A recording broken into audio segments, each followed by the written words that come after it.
El Ministerio de Fe, según la palabra, te invita a compartir un mensaje de vida. Como dice Hebreos capítulo 3, versículo 15. Si escuchas hoy la voz de Dios, no endurezcas tu corazón. Esperamos que este servicio sea de bendición para ti y para todo aquel que le escuche.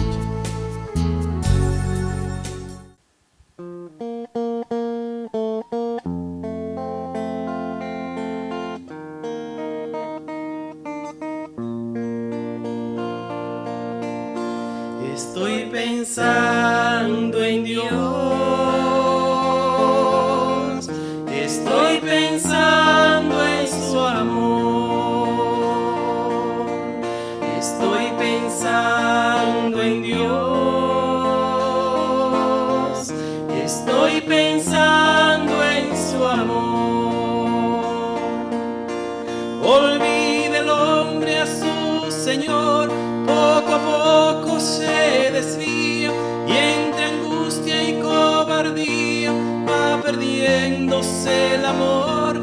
Dios le habla como amigo, huye el hombre de su voz. Estoy pensando en Dios, estoy pensando en su amor. Estoy pensando en Dios, estoy pensando en su amor. Todo podría ir mejor si en fervor y en alegría, pues en las Madre María y los padres San José y sus hijos imitasen a Jesús de Nazaret. Estoy pensando en Dios, estoy pensando en su amor, estoy pensando en Dios, estoy pensando en su amor. Yo siento angustia cuando veo que después de 2000 años y entre tantos desengaños, pocos viven por amor. Dios le habla de esperanza, huye el hombre de su voz. Estoy pensando en Dios, estoy pensando en su amor, estoy pensando en Dios, estoy pensando en su amor.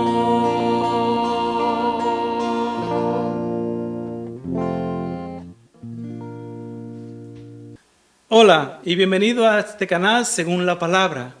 Le damos la bienvenida en el nombre de Jesús y estamos tan agradecidos con Dios por ti y por cada uno de lo que hoy comparte con nosotros este ministerio según la palabra, un ministerio de fe, un ministerio donde compartimos, ¿verdad?, nuestra fe en Dios, en Jesucristo nuestro Señor y con la Virgen María. Amén. Amén, y que por su infinita misericordia nuestro hogar quede sellado de su santa presencia.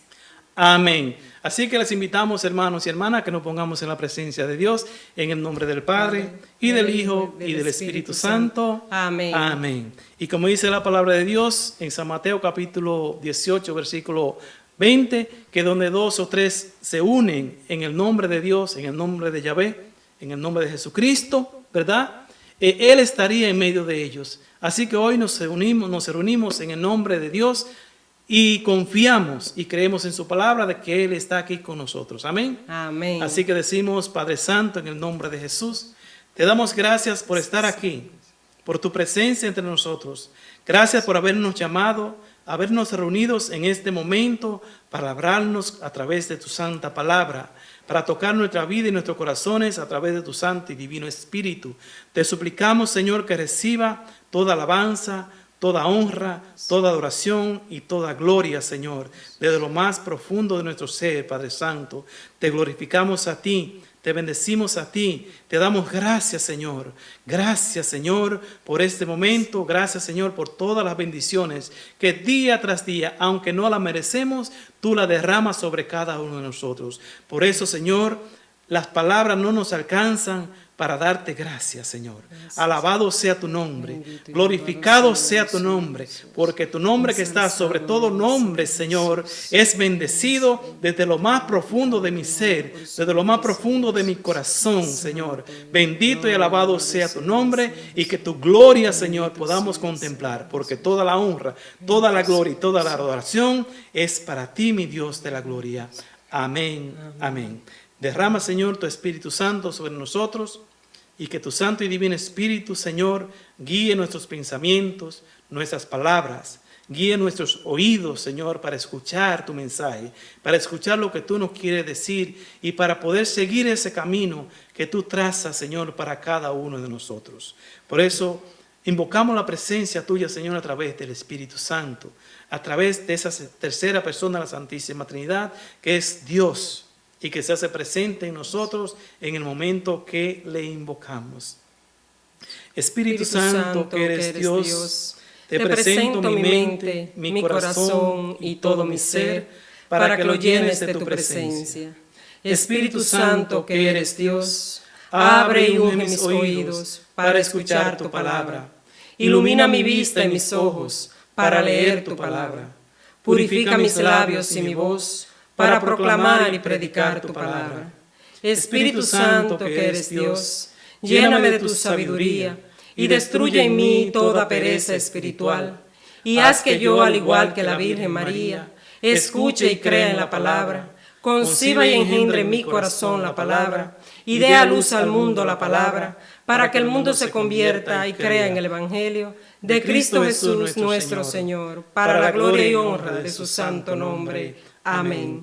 En el nombre del Padre, y del Hijo, y del Espíritu Santo. Amén. Amén.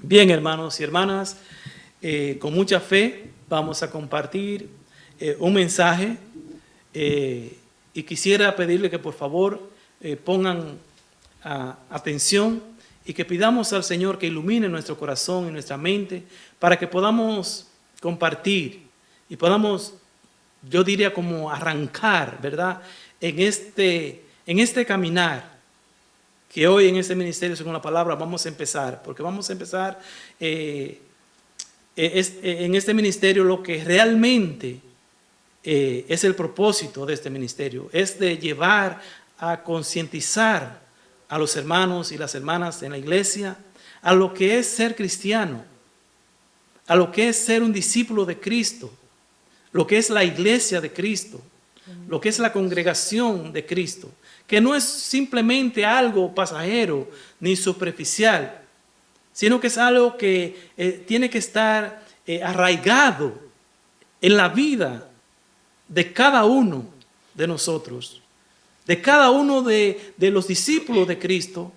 Tiene que haber esa conciencia que no somos cristianos por tradición, por costumbre, sino que estamos llamados a ser cristianos por convicción, porque sabemos, porque conocemos, porque entendemos y por eso creemos. No creemos por lo que nos dicen, no creemos por lo que es una costumbre, sino creer porque conocemos. Porque conocemos, entonces creemos y vivimos nuestra fe conociendo, no ignorantemente como está sucediendo. Entonces el tema que vamos a tocar hoy, o que vamos a empezar hoy, porque esto es para toda la vida, vamos a empezar hoy a compartir esos minutos. Es un poco fuerte, yo sé, pero es una realidad. Tenemos que bajar a la realidad. Ya es suficiente de que el diablo se esté burlando de nosotros, porque nosotros andamos en la superficie, volando, conforme al viento sopla, para el este, para allá vamos, para el oeste, para allá vamos, para el norte, para allá vamos, para el sur, para allá vamos. No, ya es suficiente de que nos dejemos manipular por Satanás en la forma que nos ha venido manipulando por tantos años. Sí, es tiempo de abrir nuestro corazón para que entre la sabiduría divina, para abrir nuestros ojos ante Cristo Jesús. Amén. Vamos a leer en el Evangelio según San Juan, en el capítulo 1, versículo 1. Vamos a leer un poquito sobre el prólogo del Evangelio según San Juan. No es que vamos a explicar esto hoy, pero es para hacer una introducción con la palabra de Dios a lo que vamos a ir compartiendo poco a poco, ¿verdad? Y que vamos a hacerlo según la palabra, basado en la palabra de Dios. Amén. Amén. Entonces, San Juan capítulo 1, versículo 1 y siguiente. Vamos a leer unos 2 o 3 versículos. En el principio ya existía la palabra, y aquel que es la palabra estaba con Dios y era Dios. Él estaba en el principio con Dios. Por medio de él, Dios hizo todas las cosas.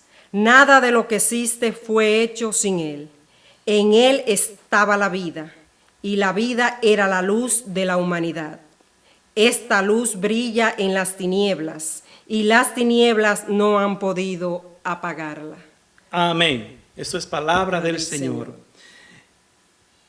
En el principio era la palabra. Las versiones más originales dicen: en el principio era el verbo. Y el verbo era Dios. Y cuando dice el verbo, está hablando de Jesucristo, de Yeshua, Jesús, el hijo de María, que nació en Belén. Pero desde el principio ya la palabra existía, según la palabra. Y esa palabra estaba con Dios, y esa palabra es Dios. Amén. Amén. O sea que Jesucristo no es un simple hombre, sino que es Dios. Amén. Y con un propósito Jesús vino a nosotros. Esa palabra se hizo hombre. Lo vamos a leer en el versículo 14 del mismo capítulo 1 de San Juan. Versículo 14. Aquel que es la palabra se hizo hombre y vivió entre nosotros. Y hemos visto su gloria, la gloria que recibió del Padre, por ser su Hijo único, abundante en amor y en verdad. Amén. En el principio era el verbo, era la palabra, y la palabra era Dios, y la palabra estaba con Dios. Esa palabra se hizo hombre, se hizo carne y habitó entre nosotros. Amén. Amén. Vamos al versículo 18. Nadie ha visto jamás a Dios, el Hijo único, que es Dios y que vive en íntima comunión con el Padre. Es quien nos lo ha dado a conocer. Amén. Esa palabra que se hizo carne y habitó entre nosotros fue con el propósito de revelarnos al mismo Dios. O sea que en Jesucristo se hizo presente entre nosotros el mismo Dios. Amén. Amén. O sea, eso es lo que dice la palabra. Es el prólogo del Evangelio según San Juan. Es como la introducción del Evangelio, donde presenta a Jesucristo como Dios que existía desde el principio, que se hizo carne y habitó entre nosotros para revelarnos a ese Dios que en el Antiguo Testamento estaba tan distante, tan alejado. Pero en Cristo Jesús ya vino a estar con nosotros y a revelarnos la presencia divina de Dios. Amén. Bendito Dios. Entonces, ¿qué es lo que queremos entrar en tema? Es que Jesucristo en su misión aquí en la tierra, Jesucristo hombre, empezó a congregar hombres. Empezó a llamar hombres normales. Llamó a Pedro, a Juan, Santiago, los hijos de Zebedeo, Simón, Tomás, Andrés. Ya eso conocemos, ¿verdad? Quizás después lo vamos a ver con más detalle en las Sagradas Escrituras. Y él fue congregando, fue formando una congregación. Pero en el capítulo 16 del Evangelio según San Mateo, Jesús hace una declaración. Y es una declaración que es muy importante que nosotros la tomemos en cuenta y que el mundo Está esperando que los que se llaman cristianos la tomen en cuenta, la consideren, porque si nuestra fe está basada en las Sagradas Escrituras, o sea, en la Biblia, entonces todo tiene que ir conforme a lo que dice la Biblia. Lo que se aparta de la Biblia, lo que no está conforme a la Biblia, entonces no es de Dios, no viene de Dios. Entonces eso es lo que vamos a ver. Y lo vamos a ir desarrollando poco a poco. Pero en el Evangelio según San Mateo capítulo 16, versículo 18, ese verbo que se hizo carne y que vino al mundo para revelarnos a ese Dios invisible, Jesucristo, en su misión hizo esta declaración. Y yo te digo que tú eres Pedro, y sobre esta piedra voy a construir mi iglesia, y ni siquiera el poder de la muerte podrá vencerla. Amén. Sobre esta piedra voy a construir mi iglesia. En otra versión dice, edificaré mi iglesia. ¿Qué es lo que quiero tocar en cuenta aquí? Primero, lo que hablamos español, por ejemplo, sabemos cuando una persona habla en plural o habla en singular, ¿verdad? Si habla en plural, se está refiriendo a más de uno, o sea, a varios. Pueden ser muchos o puede ser solamente 2 o 3, pero plural significa más de uno. Pero cuando se habla en singular, se especifica que es uno o una. Se refiere el singular a uno. Aquí Jesucristo, cuando declara la construcción, la edificación de su iglesia, especifica, hablando en singular, que es una iglesia. Repite, construiré. Mi iglesia. Mi iglesia. No dice mis iglesias, sino mi iglesia. Y vamos a considerar algo también. Por primera vez en la historia aparece esta palabra, iglesia, que viene de la palabra eclesia, que significa congregación. Eso es lo que significa iglesia, congregación. Pero es una la iglesia es una congregación en el nombre de Dios, con propósitos de buscar la presencia divina. No es una congregación cualquiera. No es una congregación, digamos, secular, sino que es una congregación en el nombre de Dios. Eso es iglesia. Y cuando por primera vez aparece la palabra iglesia, es porque Jesucristo hace esa declaración de que Él va a construir su iglesia. ¿Por qué empiezo con esto así? Porque hay una situación hoy día que yo estoy muy preocupado. Yo creo que todo cristiano debe estar preocupado. ¿Por qué? Porque si Jesús, que es el Señor, que es Dios, que se hizo hombre y habitó entre nosotros, ya lo leímos en el prólogo de según San Juan, declara una iglesia, el mundo se está preguntando, pero si Jesús, que es el Señor, que llaman que es el Señor, los que no son cristianos dicen así, lo llaman que es el Señor, que es Dios, edificó una iglesia, ¿cómo es posible que en el siglo XXI tenemos ya más de 60,000 iglesias que se llaman cristianas? Sí, más de 60,000 denominaciones cristianas. Entonces, los que no creen en Cristo, los que no son cristianos, porque hay mucha gente en el mundo que no son cristianos, que no creen en la Biblia, por ejemplo, está la religión musulmana, el Islam. Ellos no creen en Cristo. Su libro sagrado no es la Biblia, sino que es el Corán. Entonces, ellos miran lo que está pasando con los cristianos, que Cristo funda una iglesia y ya hoy día tenemos más de 60,000 iglesias y contando, porque cada día se abren más iglesias, cristianas. Bueno, entonces no nos preocupamos de eso. Lo que somos iglesia, lo que estamos al frente de la iglesia, los diáconos, sacerdotes, los obispos, no están tomando en cuenta esto, como que esto no está pasando nada. No, tenemos que entrar a la realidad, Algo está pasando de que no estamos siendo testimonio para el mundo de que somos la iglesia de Cristo. También están, por ejemplo, los judíos que no creen en Cristo, no son cristianos. Pero sin embargo, en el mundo hay muchísimos judíos y para ellos el libro sagrado no es la Biblia como tal que nosotros tenemos como cristianos, que contiene, por ejemplo, 73 libros.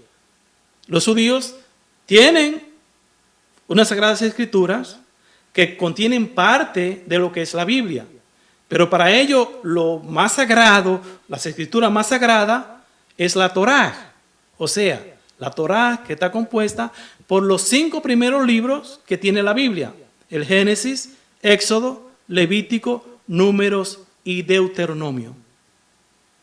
Y los profetas, por eso cuando ellos se refieren a la escritura hablan de la ley y los profetas. Cuando dicen la ley, están hablando de los 5 primeros libros. Y los profetas ya sabemos: Isaías, Jeremías, Ezequiel, Daniel y por ahí, ¿verdad? Entonces, por ejemplo, también en otra religión muy conocida, los mormones, que es una apariencia cristiana, pero ellos no son cristianos. Ellos, su libro sagrado no es la Biblia, sino que es el libro del Mormón, cuyo personaje principal es el ángel Moroni y su profeta José Smith, que fue quien fundó esa iglesia. Entonces, todo lo que están fuera de lo que es el cristiano, que vivimos nuestra fe según la Biblia, según la Sagrada Escritura, nos ven y dicen: pero ¿cómo es que Jesucristo funda una iglesia y ahora tenemos o tienen más de 60,000 iglesias cristianas? Usted no piensa en eso. Usted solamente está rezando, solamente va a misa, reza el rosario, va a una vigilia, va a un retiro, va a la asamblea, va al culto. Y no estamos poniendo atención a lo que está pasando. Entonces, esto es lo que vamos a tratar de ver. Y voy a ser crítico, sí, porque voy a hablar de qué está pasando en la iglesia, pero también voy a proponer soluciones. No solamente sentarme aquí a criticar a todo el mundo. No. Vamos a ver cuál es la causa y cuál es el efecto. Vamos a ver un poquito de filosofía, ¿verdad? Yo no soy filósofo, pero existen esos dos fenómenos: causa y efecto. La causa es lo que produce algo cuyo resultado es el efecto.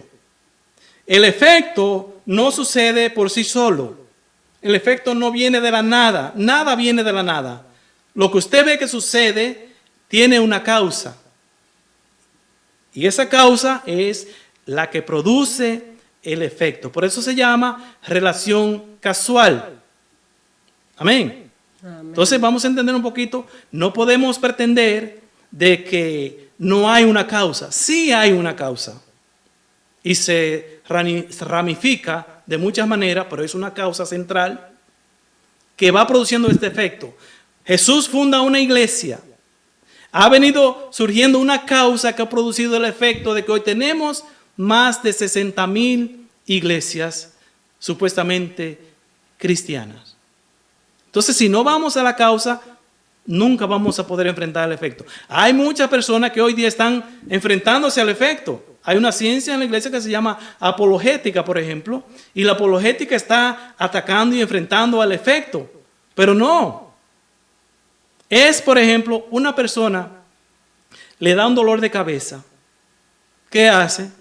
Se toma un analgésico, un Tylenol, Advil, lo que sea. Se toma ese analgésico.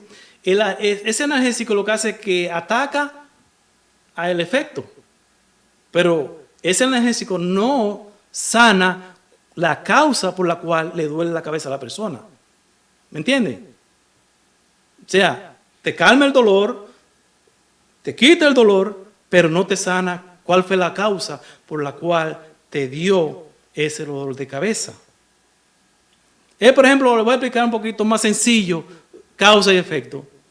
Hace unos días, el carro mío, me doy cuenta que una de las gomas le falta aire, ¿verdad?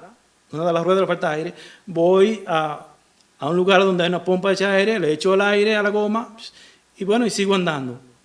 Como a las 2 semanas me doy cuenta que otra vez le falta aire. Vuelvo otra vez y le echo aire a la goma, bien.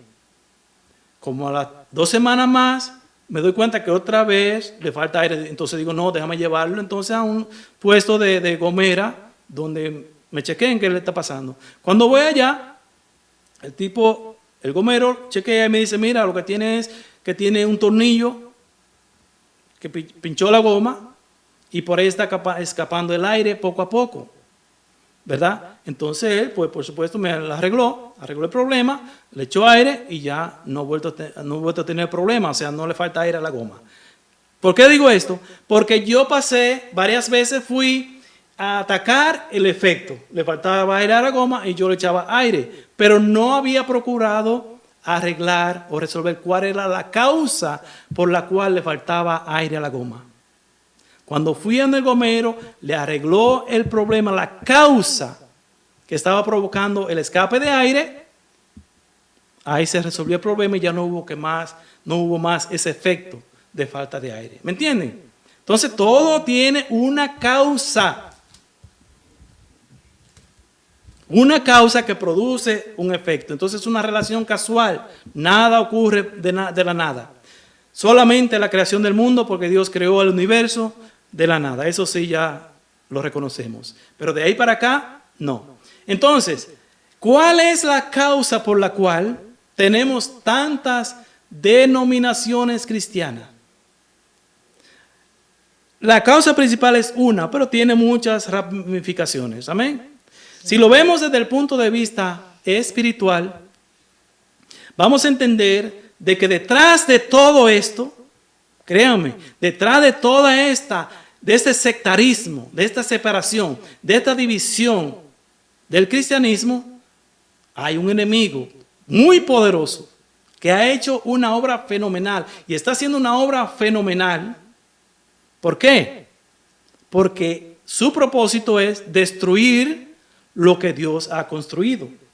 ¿Ve? Por ejemplo, en San Juan capítulo 10, versículo 10, Jesús lo presenta de esta manera.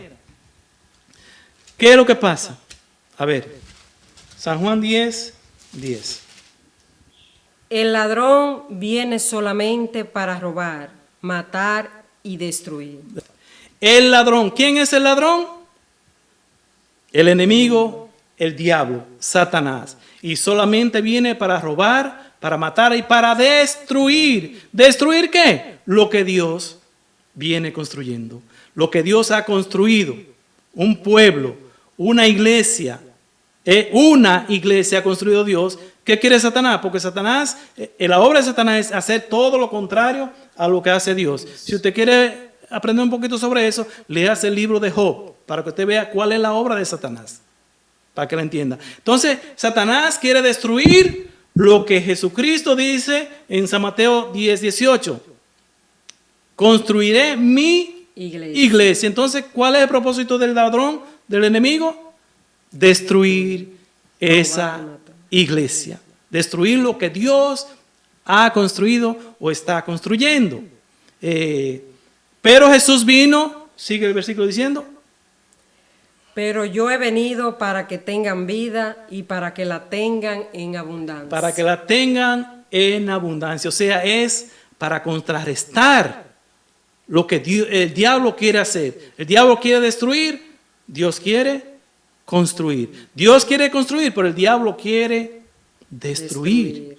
Por eso vamos a ir 1 Pedro capítulo 5, versículo 7, para que toquemos un poquito solamente ese tema, la parte como espiritual de esta situación que está pasando en nuestra historia de la iglesia. Okay, vamos a ir a 1 Pedro capítulo 5, versículo 7, para que pongamos un poquito de atención a esta parte espiritual, pero de una forma sencilla, una vista como panorámica de lo que está pasando.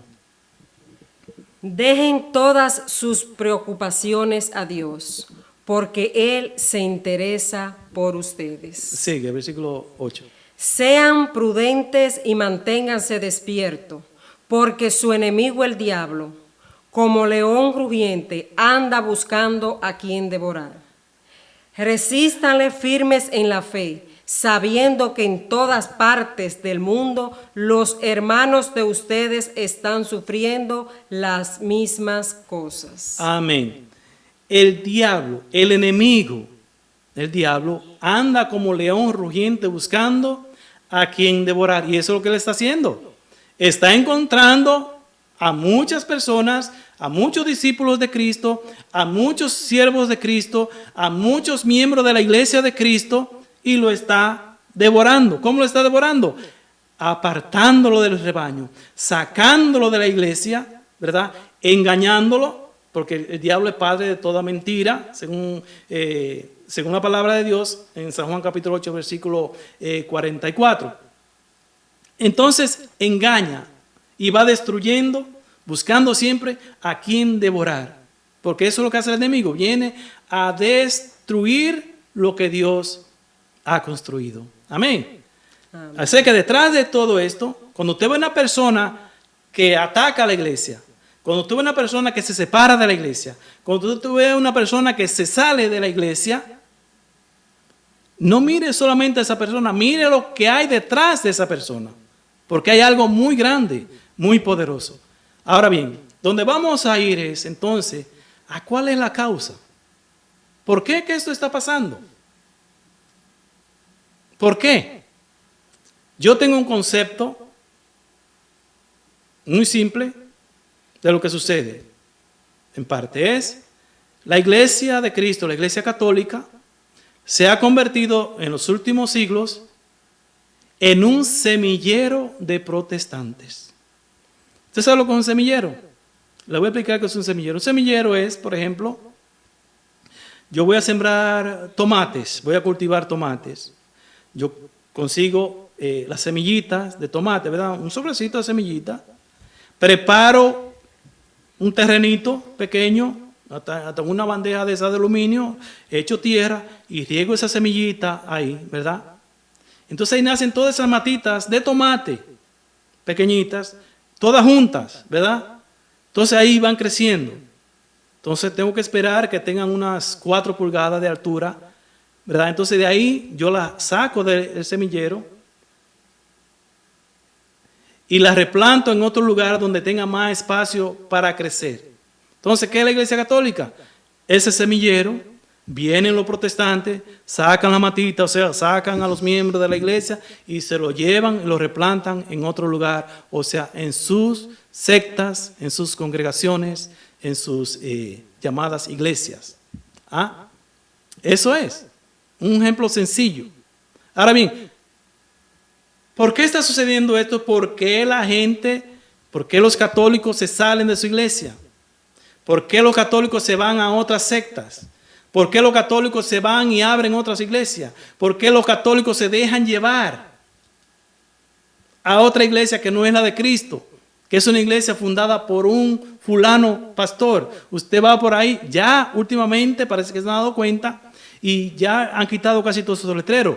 Pero años atrás uno pasaba frente a una iglesita de esta, un changarrito de esto que se llama iglesia, ¿verdad? Y Iglesia Pentecostal Puerta del Cielo.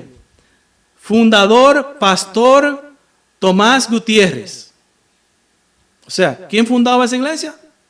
Un fulano pastor llamado Tomás Gutiérrez. Ya eso lo han quitado mucho. Pero anteriormente era así. ¿Por qué? Porque cada iglesia que usted ve por ahí fue fundada por un hombre, otra persona, no por Cristo. Entonces se hacen llamar cristianas, pero no fueron fundadas por Cristo. Pero esos que fundan iglesias y esos que van llenando esas iglesias fundadas por hombres, la mayoría salen ¿de dónde? ¿De dónde salen? Del semillero que es la iglesia católica.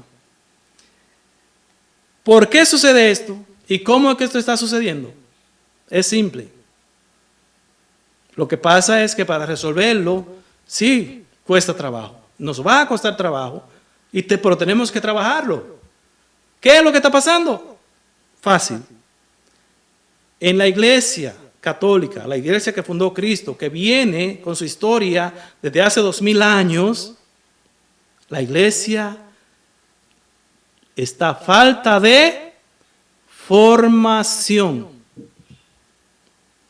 Formación. En la iglesia católica no hay formación. En la iglesia, en nuestra iglesia, no se forman a los miembros de la iglesia. No están formados o no estamos formados. Pues yo también me incluyo. No hay formación. No conocen, los católicos no conocen su fe. No conocen su iglesia. No conocen la Biblia, las Sagradas Escrituras.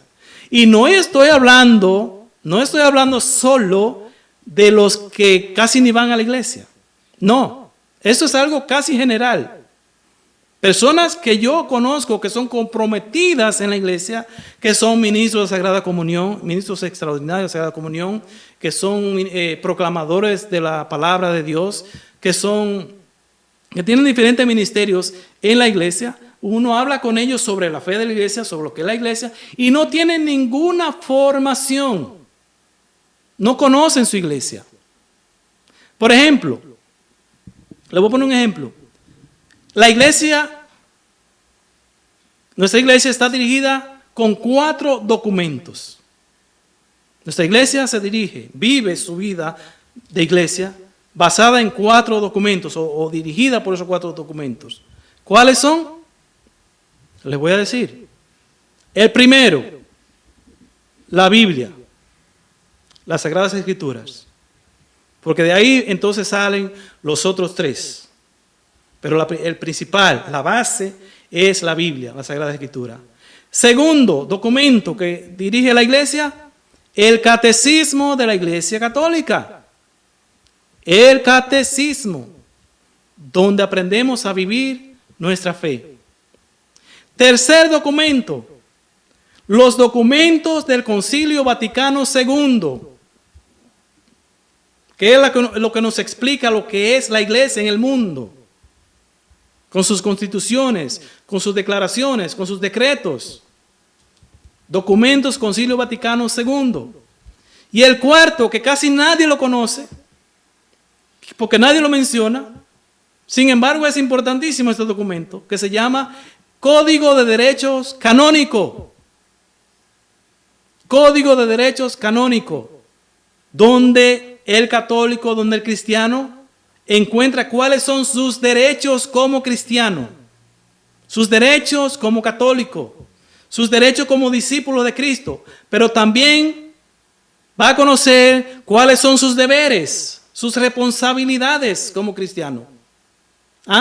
Entonces, la Biblia, el Catecismo, los documentos del Concilio Vaticano II y Código de Derechos Canónicos. Son 4 documentos. A ver, católico que me escucha, que me estás viendo, ¿conoces tú esos 4 documentos?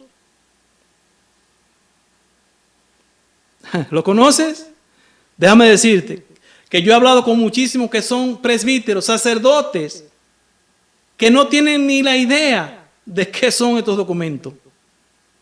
¿Por qué? Porque uno le pregunta a un sacerdote sobre, por ejemplo, Código de Derecho Canónico y dice, no, eso lo estudian los que se dedican a eso. Entonces no somos cristianos, no pertenece a nosotros. Las Sagradas Escrituras. En el proceso de este compartir, yo le voy a ir contando algunas experiencias que yo he vivido. No porque yo quiero tener un papel protagónico, no. Eso no se trata de eso, sino que lo que yo voy a hablar aquí no es solamente porque lo leo, porque lo he estudiado, no. Es que yo lo he vivido en la realidad, en las parroquias, con los sacerdotes, con los obispos, con los diáconos, con los laicos comprometidos. Es, por ejemplo, un día una señora me está contando con mucha alegría que en su comunidad, en su parroquia, el párroco estaba organizando un tiempo de misión. Un tiempo de misión que iban a salir, a tocar puertas por las calles. Muy bien, ¿verdad? A llevar la palabra, a llevar la fe, la doctrina de la iglesia. Entonces yo le pregunto, ¿pero qué van a hacer? ¿Cómo es eso? Entonces, no, el padre nos preparó un folletito con qué es lo que vamos a decir, cuáles son las preguntas que vamos a hacer, ¿verdad? Y yo le pregunto, yo le digo, pero Imagínese que usted llegue y toque la puerta en una casa y en esa puerta le sale uno que es protestante, que ya salió de la iglesia católica, y le diga a usted, muéstreme en la Biblia, en la Sagrada Escritura, dónde se encuentra la misa que ustedes celebran con tanto énfasis, esa misa. ¿Dónde en la Sagrada Escritura te encuentra la misa? Yo le hago esa pregunta y ella me dice, no, porque eso no está en la Biblia. No está en la Biblia. O sea que la Santa Eucaristía, la celebración de la misa no está en la Biblia. Claro que está en la Biblia, con todos los datos, con todos los detalles, está en la Biblia. Pero esa persona no lo sabe. ¿Por qué? Porque no está formada. No se lo han enseñado. No se lo han mostrado. Porque lo triste del caso es que no hay formación. Entonces hay personas que sí tienen cierta formación, pero es una formación no buena, no completa. Hay sacerdotes que conocen la Biblia por referencia, pero en sí el contenido de la Sagrada Escritura no lo conocen. Conozco sacerdotes que han leído libros y libros y libros, y cuando uno le pregunta, ¿y usted ya leyó la Sagrada Escritura? ¿La ha leído? No, he leído algunas cosas, pero no he leído la Biblia completa. Es así. Hay sacerdotes que usted le pregunta, ¿dónde dice en la Biblia un tema o cualquier cosa? Y no te lo saben decir. Yo recuerdo una vez un sacerdote, yo le pregunté, era un tema sobre la Virgen María. Entonces él me dice, yo te voy a decir la verdad, a mí en el seminario no me enseñaron eso. Porque hay algunos sacerdotes que sí estudian la Biblia, pero eso después que lo ordenan sacerdote, entonces van a hacer cursos bíblicos, van a estudiar la Biblia, siguen estudiando. Otros estudian otras ramas de la fe, teología, código de derecho canónico, y cosas así, pastoral, doctrina social de la iglesia y esas cosas. Pero en sí no es que en el seminario le enseñan la Sagrada Escritura como tal, sino que se la enseñan como referencia. ¿Qué le parece? Esa es la realidad de la iglesia. Entonces, si los que están al frente, lo que predican la palabra, lo que tienen el ministerio de llevar el mensaje, no están preparados, no están bien formados, ¿qué nos queda a nosotros? ¿Qué le queda a los que no están supuestamente preparados? Entonces, vamos a tratar de ver a profundidad la causa por la cual la Iglesia Católica es un semillero de protestantes. Y eso ha tenido como efecto que haya más de 60,000 denominaciones cristianas. Y como vuelvo y repito, no es para criticar, no, es que veamos conscientemente cuál es la causa que está provocando esto, porque yo estoy consciente, yo estoy seguro en el nombre de Jesús, de que si en la iglesia de Cristo, en la iglesia católica, se toma el trabajo, la responsabilidad de formar a los cristianos, pero bien formados, de formar a los sacerdotes bien formados, a los diáconos, a los obispos, a los ministros y a los laicos, a todos, desde niños, formarlos bien formados, desaparecen los protestantes. Desaparecerían todas esas sectas, porque nadie consciente y bien formado como cristiano católico, por convicción, no por tradición, nadie, ningún católico se iría de su iglesia, porque ningún católico se iría de la iglesia de Cristo. Cristo fundó una iglesia, según las Sagradas Escrituras, según la Biblia y según la historia, porque también la historia cuenta. Pero la historia está fundamentada en la Biblia, por eso tenemos que ir primero a la Biblia. Todos esos documentos que yo les he hablado, los 4 documentos, brotan, nacen de la Biblia. Por lo tanto, ¿dónde tenemos que ir? A la Biblia, porque esa es la base. Lo demás ya entonces son añadiduras que sí son importantes. Pero sin la Biblia no podemos ir al catecismo. No podemos ir al documento Concilio Vaticano II. No podemos ir al Código de Derecho Canónico. Sin la Biblia no podemos hacer eso. Y ese es el problema que está pasando. Muchos planes pastorales, sí, Muchas misiones preparadas, sí. Muchos retiros que se preparan, sí. Pero sin la Biblia. Salir a misionar el Evangelio sin la Biblia. ¿Qué les parece? No. No podemos seguir haciendo eso. Así que yo les invito, hermanos y hermanas. Esto es simplemente una introducción. Vamos a ir desarrollando este tema a profundidad, paso por paso, con las Sagradas Escrituras, para que, a ver, si nos animamos a trabajar, porque sí, cuesta trabajo. Cuesta mucho trabajo, mucho sacrificio, mucha dedicación, que yo creo que por eso es que el diablo ha cogido tanta fuerza separando a la iglesia, porque nos hemos vuelto flojos,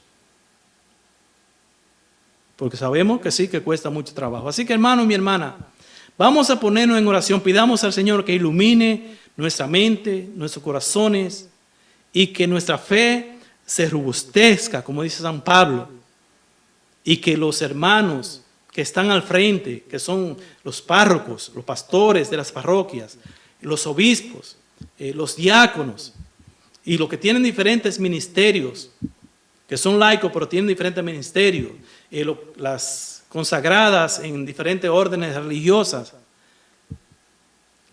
que a la luz de la palabra de Dios empecemos a trabajar, empecemos a hacer la obra para enfrentar esta fuerza, esta corriente que el diablo ha venido sembrando en el mundo, saliendo de la misma iglesia. Porque eso lo vamos a ver, que todo este sectarismo y toda esta separación y todas estas divisiones que han provocado tantas denominaciones, tantas sectas cristianas, han salido de la misma iglesia de Cristo. Es de la misma iglesia, no han venido extraterrestres. No, es de la misma iglesia. ¿Qué les parece? ¿Por qué? Por falta de formación. Amén. Así que le damos gracias al Señor por este momento que nos ha permitido compartir. Padre Santo, gracias, Señor. Gracias por iluminar nuestra mente y nuestros corazones. Gracias, Señor, porque sabemos que cada persona, cada hermano que se ha detenido a escuchar este mensaje, que se ha detenido a escuchar esto que estamos compartiendo, es porque tú, Señor, tienes un propósito especial para cada uno de ellos. Te pido, Padre Santo, que tu bendición la derrames sobre ellos, sobre cada uno de nosotros, que nos dé sabiduría, pero que nos dé sencillez y humildad para poder compartir, Señor, lo que tú nos das en el nombre de Jesús. Toda la honra, toda la gloria y todo el honor para ti que vives y reinas por los siglos de los siglos. Amén. Que Dios Padre Todopoderoso haga brillar su rostro sobre ti y te conceda la paz, y que la luz de su Santo y Divino Espíritu ilumine tu caminar, y que su bendición descienda sobre ti, y que tú la recibas y yo la reciba en el nombre del Padre, y del Hijo y del Espíritu Santo. Amén. Y recuerda que Cristo te ama y te quiere salvar.